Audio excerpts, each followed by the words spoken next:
President Trump has overturned decades of U.S. policy in a part of the Middle East. He says it's time for the United States to recognize the disputed Golan Heights as part of Israel. That's right. Israel captured Golan Heights from Syria in 1967 and formally annexed it 14 years later.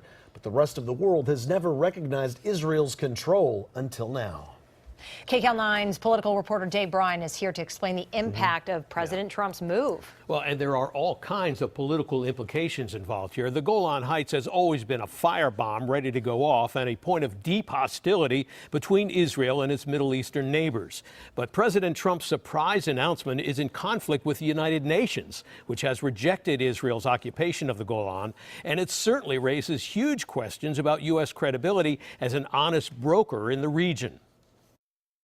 With the flick of a tweet, President Trump has made a fundamental and controversial change in the foundation of U.S. foreign policy in the Middle East. The tweet reads like this: after 52 years, it is time for the United States to fully recognize Israel's sovereignty over the Golan Heights, which is of critical and strategic importance to the state of Israel and regional stability. In Israel today, Secretary of State Mike Pompeo said it's possible God planned Trump to save the Jewish people. Standing by his side, Israeli Prime Minister Benjamin Netanyahu seemed overwhelmed by emotion. President Trump has just made history. I called him.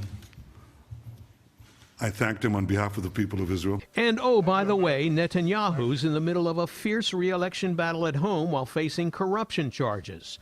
So President Trump's declaration that the Golan Heights, seized by Israel from Syria in the 1967 war, is a permanent part of Israel is like music to the Prime Minister's ears.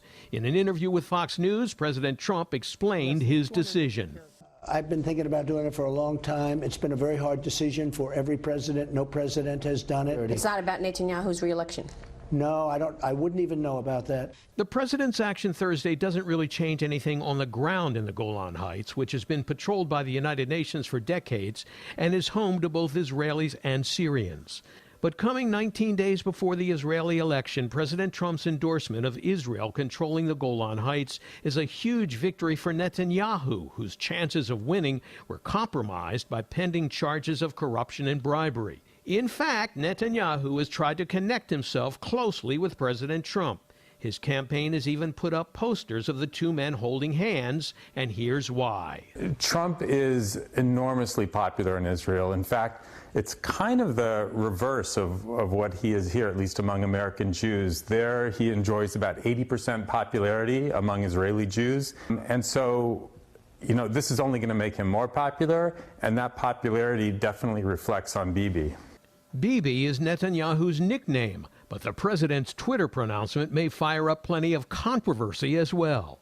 Less than 280 characters, presumably, I didn't count them, basically overturns 6 decades of American policy.